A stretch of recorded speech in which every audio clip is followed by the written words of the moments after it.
ಮನೆ ಬಿಟ್ಟು ಹೋದ ಮಾನಸಿಕ ಅಸ್ವಸ್ಥ ಶವವಾಗಿ ಪತ್ತೆ.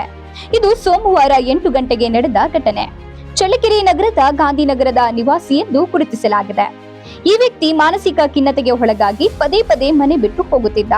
ಕಳೆದ 3 ದಿನಗಳ ಹಿಂದೆ ಮನೆ ಬಿಟ್ಟಿದ್ದ. ಸೋಮವಾರ ಬೆಳಗ್ಗೆ 8 ಗಂಟೆಗೆ ಶವವಾಗಿ ಪತ್ತೆಯಾಗಿದ್ದಾನೆ. ಘಟನಾ ಸ್ಥಳಕ್ಕೆ ಪಿಎಸ್ಐ ದರೆಯಪ್ಪ ಸಿಬ್ಬಂದಿಗಳು ಸೇರಿ ಪ್ರಕರಣ ಭೇದಿಸಿದ್ದಾರೆ. ಮತ್ತಷ್ಟು ಸುದ್ದಿಗಳಿಗಾಗಿ ಸಿಟಿ ಚಾನೆಲ್ ಚಳ್ಳಕೆರೆ ಸಬ್ಸ್ಕ್ರೈಬ್ ಮಾಡಿ. ನಮ್ಮ ಚಳ್ಳಕೆರೆ ಟಿವಿಯನ್ನು ಪ್ರತಿದಿನ ಸಂಜೆ 8 ಗಂಟೆಗೆ ವೀಕ್ಷಿಸಿ.